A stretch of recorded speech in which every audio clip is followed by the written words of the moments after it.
Movie starting లో మనం ఒక విలేజ్ ని చూస్తాం. అందులో ఉన్న పీపుల్ ఒక గుడ్ న్యూస్ ని విని చాలా హ్యాపీగా ఫీల్ అవుతారు. ఎందుకంటే వాళ్ళని చాలా రోజుల నుండి బాధ పెడుతున్నటువంటి ఒక విచ్ చనిపోతుంది. అంతలోపే గలిండా అక్కడికి వచ్చి ఆ విచ్ చనిపోయిన విషయం చెప్తుంది. అయితే ఇది విన్న తర్వాత విలేజ్ లో అతికించినటువంటి ఆ విచ్ యొక్క పోస్టర్స్ అన్నింటినీ కూడా చాలా హ్యాపీ మూడ్ లో ఆ విలేజ్ లో ఉన్న ప్రజలు ఆ విచ్ యొక్క ఫోటోస్ ని చింపేయడం స్టార్ట్ చేస్తారు. ఇక విలేజ్ నుండి గలిండా వెళ్లిపోతున్న టైంలో ఒక చిన్నారి తన దగ్గరకు వచ్చి ఆ విచ్ కి ఏమైంది, మ్యాజిక్ ఎలా నేర్చుకోవాలి, ఒకవేళ నేర్చుకున్నా అది సొసైటీకి ప్రమాదకరమా, ఎందుకు దాన్ని అందరూ బ్యాడ్ గా చూస్తున్నారు అని గలిండాని అడుగుతుంది ఆ చిన్నారి. ఇది విన్న తర్వాత గలిండా కొంచెం సీరియస్ అయిపోయి, చూడు, విచెస్ బ్యాడ్ పనులు చేయాలని మ్యాజిక్ నేర్చుకోరు, వాళ్ళు బ్యాడ్ కాదు, వాళ్ళని సొసైటీయే బ్యాడ్ చేసేలా చేస్తుంది. సొసైటీ యొక్క యాటిట్యూడ్ ని బట్టి విచెస్ ఎలా తయారవుతారనేది డిసైడ్ అవుతుంది అని చెప్తుంది. ఇది చెప్పిన తర్వాత సీన్ కట్ చేస్తే గతంలో ఒక మెజిషియన్ ఎల్ఫబా జన్మించడం చూస్తాం. ఆ బేబీ యొక్క కలర్ అనేది గ్రీన్ గా ఉండడం వల్ల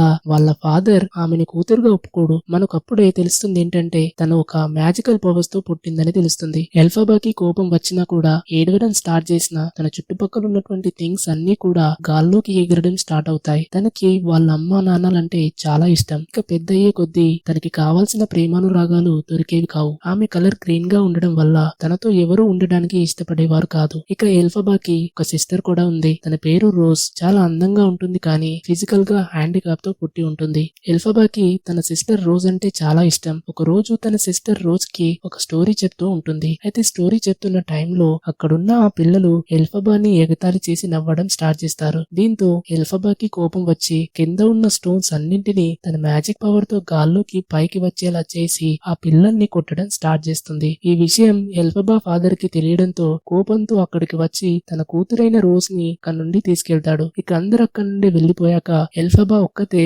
ఒంటరిగా ఉంటుంది. ఇక్కడతో ఈ సీన్ అనేది ఇక్కడ ఎండ్ అవుతుంది. ఇక సీన్ కట్ చేస్తే గలిండాని ఆ విలేజెస్ తో పాటు చూస్తాం. అక్కడ విచ్ యొక్క పెద్ద స్టాచ్యూ ఉంటుంది. గలిండా అక్కడ నుండి వెళ్లే ముందు ఆ విచ్ యొక్క స్టాచ్యూని తగలబెట్టేస్తుంది. ఇంతలో ఆ ఊర్లో ఉన్నటువంటి ఒక అమ్మాయి ముందుకు వచ్చి, ఎల్ఫబా గురించి నువ్వు ఇంత చెప్తున్నావు కదా, తను నీకేమైనా ఫ్రెండా అని అడిగితే, లేదు, నా ఫ్రెండ్ అయితే కాదు, కానీ తన గురించి నాకు బాగా తెలుసని రిప్లై ఇస్తుంది. ఈ విషయం చెప్పగానే స్టోరీ అనేది పాస్ లోకి వెళ్తుంది. ఒక యూనివర్సిటీకి గలిండోతో పాటు ఎల్ఫబా తన సిస్టర్ రోజ్ తో వచ్చి ఉంటుంది. అయితే ఆ యూనివర్సిటీకి ఎల్ఫబా చదువుకోవడానికి రాదు. తన సిస్టర్ రోజ్ ని యూనివర్సిటీలో అడ్మిట్ చేయించడానికి వచ్చి ఉంటుంది. తను ఎందుకు చదువుకోదంటే తన ఫాదర్ చదువుకోవడానికి పర్మిషన్ ఇవ్వడు. ఆ యూనివర్సిటీకి చదువుకోవడానికి చాలా స్టూడెంట్స్ వచ్చి ఉంటారు. స్టూడెంట్స్ తో ఇంటరాక్షన్స్ అయిపోయిన తర్వాత ఎల్ఫబా సిస్టర్ రోజ్ ని ఒక టీచర్ రోజ్ ఒక జనరల్ కూతురని ప్రోటోకాల్స్ చెప్పి అక్కడ నుండి వీల్ చైర్ లో తీసుకెళ్తుంది. అది చూసి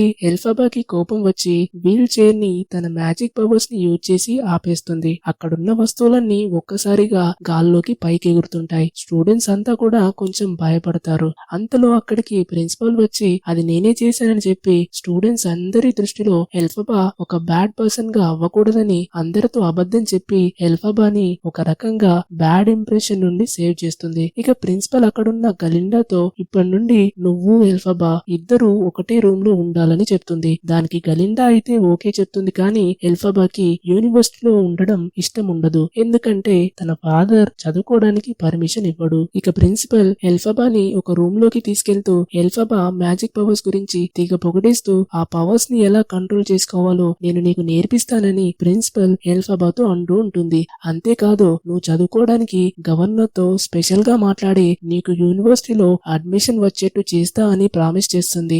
అయితే ఇది విని ఎల్ఫబా చాలా హ్యాపీగా ఫీల్ అవుతుంది. అయితే ఇక్కడ గవర్నర్ ఎవరో కాదు, ఎల్ఫబా ఫాదర్. ఇక నెక్స్ట్ సీన్ లో ఎల్ఫబా ఆ రోజు రాత్రికి గలిండా రూమ్ లో స్టే చేయడానికి వస్తే అక్కడ గలిండా తనకి సంబంధించినటువంటి అన్ని వస్తువులతో రూమ్ మొత్తం నింపేసి ఎల్ఫబాకి పడుకోవడానికి అసలు ప్లేస్ అనేది లేకుండా చేస్తుంది. ఎల్ఫబా ఆ రూమ్ లో పడుకోవడానికి ప్లేస్ ని సెట్ చేసుకుంటూ ఉంటే గలిండా దానికి అడ్డుపడుతుంది. దీంతో ఎల్ఫబాకి కోపం వస్తుంది. దాంతో చుట్టుపక్కల ఉన్నటువంటి వస్తువులన్నీ కూడా గాల్లోకి ఎగరడం స్టార్ట్ అవుతాయి. అక్కడున్న గ్లాస్ కూడా పగిలిపోతుంది. ఇక ఎల్ఫబా వస్తువులన్నీ పక్కకు నెట్టేసి ఎలాగో అలా ఎల్ఫబా పడుకోవడానికి అరేంజ్మెంట్ చేసుకుని నిద్రపోతుంది. రాత్రి కూడా చుట్టుపక్కలున్న థింగ్స్ అన్నింటినీ కూడా ఎగరడం అనే విషయంపై వారిద్దరి మధ్య కొంచెం గొడవ అవుతుంది. ఇదే విషయం ఏదో ఒక రకంగా మిగతా స్టూడెంట్స్ కి తెలిసిపోతుంది. ఇక మార్నింగ్ టైంలో అక్కడ గలిండా ఎల్ఫబా ఇద్దరు ఒక్కొక్క టీమ్స్ గా విడిపోతారు. గలిండా సైడ్ స్టూడెంట్స్ అందరూ ఒక గ్రూప్ గా ఉంటే ఎల్ఫబా సైడ్ నుండి తను తప్ప ఎవరు ఉండరు. ఆ స్టూడెంట్స్ ఎల్ఫబాని అబ్యూజ్ చేయడం స్టార్ట్ చేస్తారు. మెస్ లో కూడా ఒంటరిగానే ఉంటుంది ఎల్ఫబా. క్లాస్ లో కూడా ఎల్ఫబాని ఎగతాళి చేస్తారు. ఇక అక్కడ క్లాస్ చెప్పడానికి ఒక యానిమల్ వస్తుంది. గలిండా అనే పేరు పలకడంలో ఆ యానిమల్ ఇబ్బంది పెడితే అప్పుడు ఎల్ఫబా ఆ ప్రొఫెసర్ తో అలా ఫీల్ అవ్వడం నార్మల్ అని చెప్పి కాన్ఫిడెన్స్ ని నింపుతుంది. ఇక ప్రొఫెసర్ క్లాస్ ని స్టార్ట్ చేస్తూ ఒకప్పుడు మనుషులు జంతువులు కలిసి జీవించేవి. కాలం మారే కొద్దీ మనిషికి ఫుడ్ సరిపోకపోవడంతో తనతో ఉన్నటువంటి జంతువుల్ని చంపడం స్టార్ట్ చేశాడు. ఇది ఇంకా ఎక్కడి వరకు వెళ్ళిందంటే చంపడంతో పాటు మనిషి జంతువుల్ని ఒక బానిసల్లాగా చూడడం మొదలు పెట్టాడు అని లెక్చర్స్ ఇస్తూ ఉంటాడు. ఇక ప్రొఫెసర్ క్లాస్ చెప్తూ ఒక వీడియో చూస్తుండగా ఆ వీడియోలో ఇంకా కొందరు యానిమల్స్ గురించి వ్యతిరేకంగా మాట్లాడడం చూస్తాడు. దీంతో ప్రొఫెసర్ చాలా అప్సెట్ అయ్యి అక్కడి నుండి వెళ్లిపోవడానికి ట్రై చేస్తూ ఉన్న టైంలో ఎల్ఫబా ప్రొఫెసర్ ని సపోర్ట్ చేస్తుంది. ఎందుకంటే ఎవ్వరు మనకు సపోర్ట్ చేయకపోతే ఆ ఫీలింగ్ ఎలా ఉంటుందో ఎల్ఫబాకి తెలుసు కాబట్టి ప్రొఫెసర్ పరిస్థితిని అర్థం చేసుకుని తనకి అండగా నిలబడుతుంది. దీంతో ఎల్ఫబాకి ఆ ప్రొఫెసర్ కి మధ్య మంచి స్నేహం ఏర్పడుతుంది. మరోవైపు ప్రిన్సిపల్ ఎల్ఫబాకి తన పవర్స్ ని ఎలా కంట్రోల్ చేయాలో ట్రైనింగ్ ఇస్తూ ఉంటుంది. ఫస్ట్ టైం ఎల్ఫబా తన పవర్స్ ని కంట్రోల్ చేయలేకపోతుంది. అది ప్రిన్సిపల్ చూసి కోపగించుకోకుండా టైం ని బట్టి నువ్వు నీ పవర్స్ ని కంట్రోల్ చేసుకోగలుగుతావు అని కాన్ఫిడెన్స్ ని ఇస్తుంది. ఇక ఎల్ఫబా ఆ రోజు ప్రొఫెసర్ ని కలవడానికి వస్తూ ఉంటుంది. అక్కడ ప్రొఫెసర్ తనతో పాటు ఉన్నటువంటి జంతువులతో మనల్ని ఈ మనుషులు ఎలాగైనా బ్రతకనివ్వరు, వాళ్ళు మనల్ని బానిసలుగా చేసుకోవడంతో పాటు మనల్ని చంపేయడం గ్యారంటీ, ఈ లోకంలో మనకు చోటు లేదు, అందుకే ఇక్కడ నుండి వెళ్లిపోవాలని తనతో ఉన్నటువంటి మిగతా జంతువులతో చెప్తాడు. ఇదంతా ఎల్ఫబా అక్కడి నుంచి చూస్తుంది. ప్రొఫెసర్ ఎల్ఫబా ఉన్నటువంటి విషయం తెలుసుకుని లోపలికి రమ్మని పిలిచి చాలా ప్రేమతో వెల్కమ్ చేస్తాడు. అప్పుడు ఎల్ఫబా పరిస్థితిని అర్థం చేసుకుని మిమ్మల్ని మీ హక్కుల కోసం ఎలాగైనా నేను పోరాడతానని చెప్పి అడవిలోకి వెళ్తుంది. ఇక అడవిలో ఎల్ఫబాకి ఒక గుర్రంపై ఒక ప్రిన్స్ కనిపిస్తాడు. ఆ ప్రిన్స్ ఎల్ఫబాని చూసి కొంచెం భయపడతాడు. అతను ఎల్ఫబా చదువుతున్నటువంటి యూనివర్సిటీ వైపు వస్తూ ఉంటాడు. ఇక ప్రిన్స్ యూనివర్సిటీకి వస్తున్నాడని న్యూస్ ద్వారా అందరికీ తెలిసిపోతుంది. గలిండా అక్కడున్న స్టూడెంట్స్ లో తెలివైంది, ఇంకా అందంగా ఉంటుంది కాబట్టి ప్రిన్స్ ని ఎలాగైనా ఇంప్రెస్ చేయాలని చూస్తుంది. ఫస్ట్ డే రోజు ప్రిన్స్ యూనివర్సిటీకి రాగానే ప్రతి ఒక్కరూ ప్రిన్స్ ని ఇంప్రెస్ చేయడానికి ట్రై చేసినా ప్రిన్స్ పెద్దగా పట్టించుకోడు. గలిండా కూడా ప్రిన్స్ ని ఇంప్రెస్ చేయడానికి చూస్తే ప్రిన్స్ అంతగా నోటీస్ చేయడు. ఫైనల్ గా గలిండాతో ప్రిన్స్ ఫ్రెండ్షిప్ చేస్తాడు. గలిండా ప్రిన్స్ ని లైబ్రరీకి తీసుకొస్తుంది. ఇక ప్రిన్స్ అక్కడున్న లైబ్రరీలో రూల్స్ మొత్తం బ్రేక్ చేస్తూ పుస్తకాలపై నడుస్తూ ఉంటాడు. దీంతో లైబ్రేరియన్ కి కోపం వస్తుంది. ఇదంతా చాలదు అన్నట్టు లైబ్రేరియన్ కి టీచ్ చేయడానికి ప్రిన్స్ డాన్స్ చేస్తూ సాంగ్స్ పాడుతూ ఉంటాడు. ప్రిన్స్ తో పాటు అక్కడున్న స్టూడెంట్స్ అంతా కూడా కలిసి డాన్స్ చేస్తూ ఉంటారు. అక్కడున్న వాళ్ళంతా చాలా ఎంజాయ్ చేస్తారు. కానీ ఒక ఎల్ఫబా మాత్రం ఇవన్నీ పెద్దగా పట్టించుకోదు. అక్కడే ఉన్న ఒక బాయ్ ఎల్ఫబా దగ్గరకు వచ్చి తనతో ప్రోమ్ పార్టీకి రమ్మంటాడు. కానీ గలిండా ఆ పార్టీకి ప్రిన్స్ తో కలిసి వెళ్ళడానికి ఇష్టపడుతుంది కాబట్టి దానికి నో చెప్తుంది. దీంతో ఆ బాయ్ ఎల్ఫబా సిస్టర్ అయినటువంటి రోజ్ దగ్గరికి వెళ్లి అతనితో పాటు పార్టీకి ఇన్వైట్ చేస్తాడు. రోజ్ కి అలా ఒక బాయ్ ఫస్ట్ టైం తన దగ్గరకు వచ్చి పార్టీకి ఇన్వైట్ చేయడంతో ఫుల్ హ్యాపీతో పార్టీకి రావడానికి ఒప్పుకుంటుంది. ఇదే విషయం ఎల్ఫబాతో చెప్తే పార్టీకి వెళ్ళొద్దని తన సిస్టర్ రోజ్ కి సజెషన్ ఇస్తుంది. గలిండా ఏదో ఒకటి పార్టీలో ప్లాన్ చేసి అందరి ముందు ఎగతాళి చేసేలా చేస్తుందని తన సిస్టర్ రోజ్ తో పార్టీకి వెళ్ళొద్దని చెప్తుంది. కానీ ఇదంతా రోజ్ కి తెలియదు. పార్టీకి వెళ్ళొద్దని చెప్పడంతో ఎల్ఫబాపై కోపంతో రోజ్ అక్కడి నుండి వెళ్లిపోతుంది. ఇక సీన్ కట్ చేస్తే గలిండా రూమ్ లో పార్టీకి రెడీ అవుతూ ఉంటుంది. అక్కడ గలిండా ఫ్రెండ్ ఎల్ఫబాకి సంబంధించినటువంటి వస్తువుల్లో నుండి ఒక క్యాప్ ని చూస్తాడు. ఆ క్యాప్ ఎల్ఫబా యొక్క గ్రాండ్ మదర్ ది. వాళ్ళ గ్రాండ్ మదర్ ఒక విచ్ అయి ఉంటుంది. ఆ క్యాప్ ని పెట్టుకుంటే ఎగ్జాక్ట్ గా ఒక విచ్ లాగా కనిపిస్తారు. అది తెలుసుకున్న గలిండా ఆ క్యాప్ ని చూసి ఈ క్యాప్ ని నువ్వు గనక పార్టీలోకి పెట్టుకుని వస్తే బాగుంటుందని ఎల్ఫబాతో చెప్తుంది. యాక్చువల్ గా ఆ క్యాప్ తో ఆల్ఫబా పార్టీకి వస్తే తనని అందరి ముందు జోకర్ని చేసి నవ్వేలా చేయాలనుకుంటుంది. ఎల్ఫబా ఆ క్యాప్ ని పెట్టుకుని పార్టీకి రావడానికి ఓకే అంటుంది. ఎందుకంటే ఫస్ట్ టైం గలిండా మనసులో తనకు ఒక చోటు దక్కిందని పార్టీకి రావడానికి ఒప్పుకుంటుంది. కానీ ఎల్ఫబాకి అసలు విషయం తెలీదు. ఇక పార్టీలో అందరూ డాన్స్ చేస్తూ ఉంటారు. అక్కడ ప్రిన్స్ కూడా వస్తాడు. అందరూ డాన్స్ చేస్తున్న టైంలో మెల్లిగా ఎల్ఫబా అక్కడికి క్యాప్ పెట్టుకుని వస్తుంది. అది చూసి అక్కడున్న వాళ్ళంతా సేమ్ ఒక విచ్ లాగా ఉన్నావంటూ కామెడీ చేస్తారు. ఇక ఎవరికి వారు తమ పార్ట్నర్స్ తో డాన్స్ చేయడం స్టార్ట్ చేస్తారు. చేస్తారు. కానీ ఎల్ఫబాకి ఎవరూ తోడు లేకపోవడంతో ఒంటరిగానే స్ట్రేంజ్ గా డాన్స్ చేస్తూ ఉంటుంది. ఆ డాన్స్ ని అలాగే అందరూ వింతగా చూస్తారు. గలిండాకి తన తప్పేంటో అర్థం చేసుకొని గిల్ట్ గా ఫీల్ అయ్యి ఆ గిల్ట్ ని దూరం చేయడానికి ఎల్ఫబా లాగా డాన్స్ చేస్తూ అక్కడున్న వారందరినీ కూడా ఎల్ఫబా చేస్తున్న డాన్స్ ని ఫాలో అయ్యేలా చేస్తుంది. అప్పటి నుండి ఎల్ఫబాని అందరూ యాక్సెప్ట్ చేయడం స్టార్ట్ చేస్తారు. గలిండా ఎల్ఫబాతో ఉన్నటువంటి దూరాన్ని తీసేయడానికి తనతో ఫ్రెండ్లీగా ఉండడం స్టార్ట్ చేస్తుంది. పార్టీ తర్వాత చాలా రోజులకి వాళ్ళిద్దరు కలిసి ఫ్రెండ్స్ లాగా రూమ్ లో మాట్లాడుకుంటారు. డల్ గా ఉన్న ఎల్ఫబాని చీరప్ చేయడానికి గలిండా, నా సీక్రెట్ ఏంటో నేను నీకు చెప్తా. నేను ప్రిన్స్ ఇద్దరం మ్యారేజ్ చేసుకోబోతున్నాం. ఇది ఎవరికి తెలీదు, నీకు మాత్రమే చెప్తున్నా అని ఎల్ఫబాతో గలిండా తన సీక్రెట్ షేర్ చేసుకొని ఇప్పుడు నీ సీక్రెట్ ఏంటో చెప్పమని అడుగుతుంది. వెంటనే గలిండా నీ సీక్రెట్ ఏంటో నాకు తెలుసని ఎల్ఫబా బెడ్ దగ్గరికి వెళ్లి పిల్లో కిందున్న ఒక గ్రీన్ బాటిల్ ని తీసుకుంటుంది. ఆ గ్రీన్ బాటిల్ ని ఎల్ఫబా ఎప్పుడు తన పిల్లో కిందే పెట్టుకుని పడుకుంటుంది. అందుకే గలిండా ఎల్ఫబా సీక్రెట్ ఆ గ్రీన్ బాటిలే అవ్వచ్చని అనుకుంటుంది. కానీ అది నా సీక్రెట్ కాదని ఆ బాటిల్ ని గలిండా దగ్గర నుండి ఎల్ఫబా తీసుకుని దాన్ని మళ్ళీ తన పిల్లో దగ్గర పెట్టేస్తుంది. దీంతో గలిండా అప్సెట్ అయ్యి బెడ్ పై పడుకుని ఉంటే అక్కడికి ఎల్ఫబా వచ్చి తన అప్సెట్ ని పోగొట్టడానికి తన గురించి ఒక విషయం చెప్తుంది. పడుకుని ఉంటే అక్కడికి ఎల్ఫబా వచ్చి తన అప్సెట్ ని పోగొట్టడానికి తన గురించి ఒక విషయం చెప్తుంది. ఆ గ్రీన్ బాటిల్ మా అమ్మకి గుర్తుగా ఉంచుకున్నాను. రోజ్ పుట్టిన వెంటనే మా అమ్మ చనిపోయింది. మా నాన్న అదే గవర్నర్ కి నేనంటే అస్సలు ఇష్టం లేదు. ఎందుకంటే నేను పుట్టుకతో గ్రీన్ కలర్ తో జన్మించా. అందుకే మా నాన్నకి నేనంటే ఇష్టం ఉండదు. మా అమ్మకి రెండో బిడ్డ కూడా గ్రీన్ కలర్ లో పుట్టకూడదని మా నాన్న మా అమ్మకి రోజు మిల్క్ తాగించేవాడు. రోజేమో 9 నెలలు నిండకుండానే పుట్టేసింది. పుట్టినప్పుడు రోజ్ కలర్ గ్రీన్ లో లేదు, కానీ ఫిజికల్లీ హ్యాండిక్యాప్ తో పుట్టింది. అమ్మ రోజుకి జన్మనిచ్చి చనిపోయింది. నేను ఒకవేళ పుట్టకపోతే రోజ్ అలా హ్యాండిక్యాప్ తో పుట్టేదే కాదు. బహుశా మా అమ్మ ఇప్పటికీ బ్రతికి ఉండేది. దీనికి అంతటికి కారణం నేనే అని గలిండాతో ఎల్ఫబా తన బాధని చెప్పుకుంటుంది. మీ అమ్మ చనిపోవడానికి నువ్వు కారణం కాదని చెప్పి ఎల్ఫబా మూడ్ ని చేంజ్ చేయడానికి గలిండా తనని డ్రెస్సింగ్ రూమ్ లోకి తీసుకెళ్లి కొంచెం మేకప్ వేసి ఎల్ఫబా యొక్క లుక్ ని మొత్తం మార్చేస్తుంది. ఇక నెక్స్ట్ డే ఎల్ఫబా కొత్త డ్రెస్సింగ్ స్టైల్ తో కాలేజ్ కి వెళ్తుంది. అందరూ ఆ రోజు నుండి కాలేజ్ లో ఎల్ఫబాని చూసి మాట్లాడడం స్టార్ట్ చేస్తారు. ఎప్పుడూ మాట్లాడని ప్రిన్స్ కూడా ఆ రోజు ఎల్ఫబాని చూసి మాట్లాడతాడు. ఆ రోజు ఎల్ఫబా ప్రొఫెసర్ ని కలవడానికి వెళ్తూ ఉంటుంది. ఆ ప్రొఫెసర్ ఒక జంతువు. ప్రొఫెసర్ కి ఆ రోజు క్లాస్ లో చివరి రోజు. ఎందుకంటే అన్ని యానిమల్స్ కలిసి ఈ మనుషులకి దూరంగా ఉండాలని డిసైడ్ చేసుకుని కాలేజ్ నుండి వెళ్లిపోవడానికి సిద్ధంగా ఉంటాయి. క్లాస్ జరుగుతున్న టైంలో ఒక టీచర్ సెక్యూరిటీ గార్డ్స్ తో అక్కడికి వచ్చి బలవంతంగా ప్రొఫెసర్ ని లాక్కెళ్తారు. ఇది చూసి ఎల్ఫబాకి చాలా కోపం వస్తుంది. ప్రొఫెసర్ ని ఎలా అయినా కాపాడాలని అనుకుంటుంది, కానీ ఏం చేయలేకపోతుంది. అయితే ఆ ప్రొఫెసర్ ప్లేస్ లో ఒక కొత్త ప్రొఫెసర్ ఒక కేజ్ లో బంధించబడ్డటువంటి సింహం పిల్లని తీసుకుని వస్తాడు. తనతో తీసుకొచ్చినటువంటి ఆ సింహం పిల్లల్ని ఆ కేజ్ లో బంధించి అక్కడున్నటువంటి స్టూడెంట్స్ కి చెప్పాలనుకునేది ఏంటంటే, ఇప్పటి నుండి యానిమల్స్ మనతో పాటు జీవించవు, కానీ మన దగ్గరే బంధించబడి మన ఆధీనంలో ఉంటాయని క్లాస్ చెప్పడానికి వాటిని తెచ్చి ఉంటాడు. ఇదంతా చూసి ఎల్ఫబాకి చాలా కోపం వస్తుంది. వస్తువులన్నీ ఒక్కసారిగా పైకి ఎగరడం స్టార్ట్ అవుతాయి. ఎల్ఫబాకి యానిమల్స్ ని కేజ్ లో బంధించడం అస్సలు ఇష్టం ఉండదు. యానిమల్స్ కి కూడా ఫ్రీడమ్ ఉంటుందని బిలీవ్ చేస్తుంది. తన కోపంతో ఒక్కసారిగా అక్కడున్నటువంటి ఫ్లవర్స్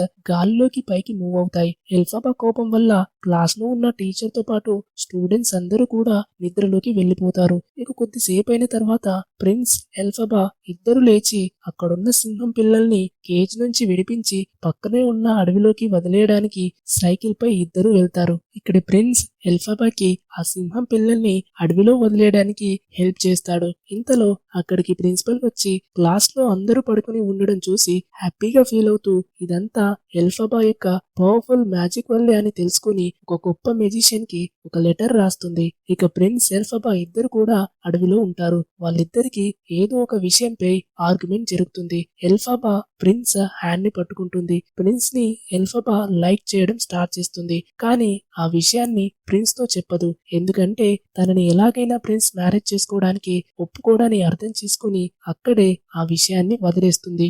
నెక్స్ట్ డే యూనివర్సిటీలో ఒక పెద్ద మెజిషియన్ నుండి ఎల్ఫబాకి ఒక లెటర్ వస్తుంది. వాళ్ళ ప్రిన్సిపల్ ఆ మెజిషియన్ కి ఎల్ఫబా గురించి ఒక లెటర్ రాసి ఉంటుంది. అందులో ఎల్ఫబాని ఎమరాల్డ్ సిటీకి రావాల్సిందిగా ఇన్విటేషన్ వస్తుంది. అది ఒక మంచి ఆపర్చునిటీ అని భావించి ఎల్ఫబా అక్కడికి వెళ్ళడానికి డిసైడ్ అవుతుంది. తనని తీసుకెళ్లడానికి ఒక గ్రీన్ కలర్ ట్రైన్ కూడా అక్కడికి వస్తుంది. ఎల్ఫబాకి సెండ్ ఆఫ్ చెప్పడానికి ప్రిన్స్ ఒక ఫ్లవర్ ఇస్తాడు. అక్కడికి గలిండా కూడా వస్తుంది. వెళ్లే ముందు గలిండా ఇంకొక సీక్రెట్ ఆల్ఫాబాతో చెప్తుంది. అదేంటంటే ఇంతకు ముందులాగా ప్రిన్స్ నాతో సరిగ్గా ఫ్రీగా ఉండట్లేదని ఎల్ఫబా తెలుసుకుంటుంది. వెళ్లే ముందు గలిండా ఎల్ఫబాకి ఒక లెటర్ కూడా ఇస్తుంది.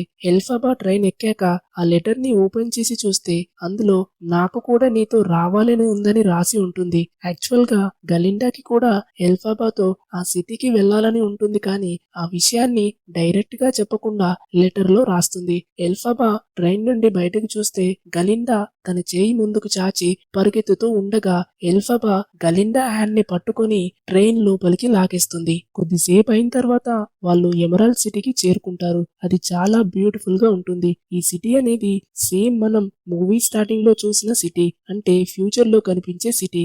ఎల్ఫబా గలిండాకి మంచి వెల్కమ్ అయితే అక్కడ దొరుకుతుంది. వాళ్ళిద్దరి కోసం అక్కడున్న ప్రజలు నైస్ గా డాన్స్ చేస్తారు. వెల్కమ్ ఇచ్చిన తర్వాత లోపలికి వెళ్లి చూస్తే పెద్ద మ్యాజిక్ సిటీ కనిపిస్తుంది. అక్కడ ఒక షో జరుగుతుంది. అప్పుడే ఆ షోలో ఒక విజర్డ్ కనిపిస్తాడు. ఎల్ఫబాకి ఆ విజర్డ్ తను డిజైన్ చేసినటువంటి సిటీ మొత్తాన్ని చూపిస్తాడు. ఆ సిటీ చాలా బ్యూటిఫుల్ గా ఉంటుంది. అది చూసి ఎల్ఫబా సిటీలో ఉన్నటువంటి రహదారులకి ఎల్లో కలర్ ఉంటే బాగుంటుందనే సజెషన్ ని ఆ మెజిషియన్ కి చెప్తుంది. ఆ విజర్డ్ ఎల్ఫబా చెప్పినట్టే ఆ ఫ్యూచర్ సిటీలో ఉన్నటువంటి రహదారులకి ఎల్లో కలర్ ఉండేలా చూస్తానని చెప్తాడు. ఇక ఆ మెజిషియన్ ఒక చిన్న స్టాచ్యూని ఎల్ఫబాకి చూపిస్తాడు. ఆ స్టాచ్యూలో ఎల్ఫబా సిటీని మొత్తం రూల్ చేస్తున్నట్టు ఉంటుంది. అది చూసి వెంటనే నేను ఈ సిటీని రూల్ చేయాలని అనుకోవడం లేదు. యానిమల్స్ కి ఏదో ఒక మంచి చేయాలనేదే నా డ్రీమ్. దానికి మీ హెల్ప్ కావాలి అని ఎల్ఫబా ఆ మెజిషియన్ తో అంటుంది. అయితే వీళ్ళ కన్వర్జేషన్ జరుగుతున్నప్పుడు వాళ్ళ ప్రిన్సిపల్ అక్కడికి వస్తుంది.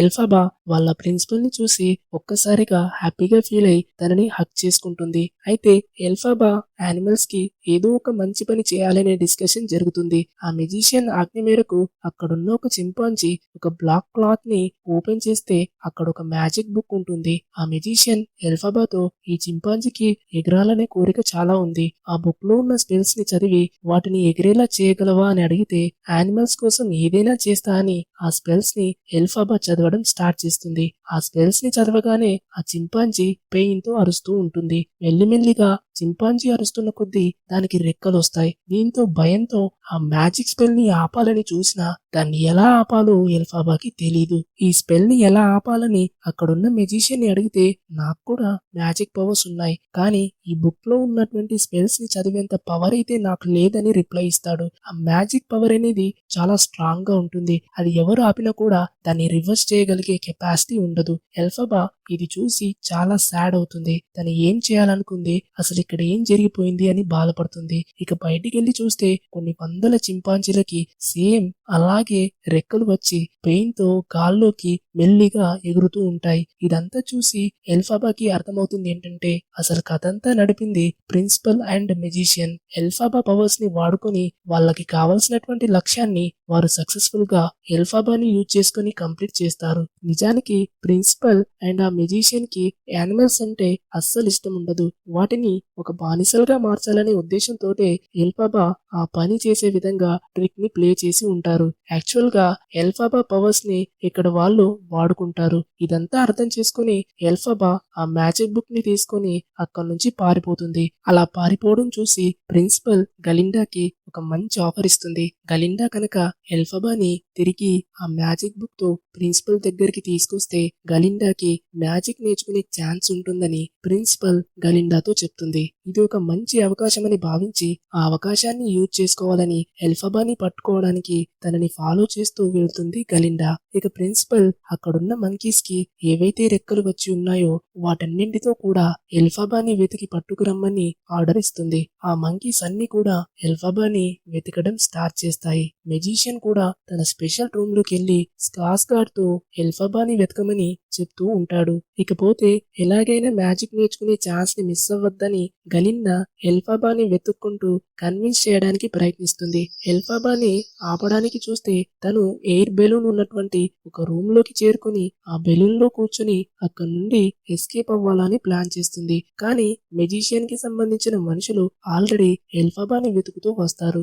అంతలోపే ఎల్ఫాబా ఆ హాట్ ఎయిర్ బెలూన్ లో కూర్చుని ఎస్కేప్ అవుతుంటే ఆ హాట్ ఎయిర్ బెలూన్ ఆ ప్యాలెస్ నుండి కొంచెం పైకి గాల్లోకి ఫ్లై అవుతుంది. జస్ట్ ఆ ప్యాలెస్ నుండి ఎస్కేప్ అయ్యే లోపు ఆ ప్యాలెస్ యొక్క రూఫ్ ని క్లోజ్ చేసేస్తారు. దీంతో ఆ బెలూన్ పగిలి కాలిపోవడం వల్ల ప్లాన్ అనేది ఫెయిల్ అవుతుంది. ఎల్ఫాబా గలిండా ఇద్దరు కూడా ఆ బెలూన్ నుండి కిందికి పడిపోయి ఒక రూమ్ లో స్టక్ అవుతారు. ఆ రూమ్ లో ఎల్ఫాబాని గలిండా కన్విన్స్ చేయడానికి ట్రై చేస్తుంది. ఇది ఒక మంచి ఆపర్చునిటీ, ఎందుకు నువ్వు యూజ్ చేసుకోవట్లేదు, వాళ్ళు ఇచ్చిన ఆఫర్ ని ఎందుకు యాక్సెప్ట్ చేయట్లేదు అని గలిండా ఎల్ఫాబాని క్వశ్చన్ చేస్తుంది. నేను రూల్ చేయాలని అనుకోవట్లేదు, నా డ్రీమ్ అది కాదు, నాకెప్పుడు యానిమల్స్ కి ఏదో ఒకటి చేయాలని స్ట్రాంగ్ విష్ ఉండేదని కొంచెం కోపంతో ఎల్ఫాబాకి రిప్లై ఇస్తుంది. మరోవైపు ప్రిన్సిపల్ ఎల్ఫాబా గురించి ఒక బ్యాడ్ మెసేజ్ ని యూనివర్స్ అండ్ ఇంకా సిటీ మొత్తం స్ప్రెడ్ చేస్తుంది. అది ఏంటంటే ఎల్ఫాబా ఒక దొంగ,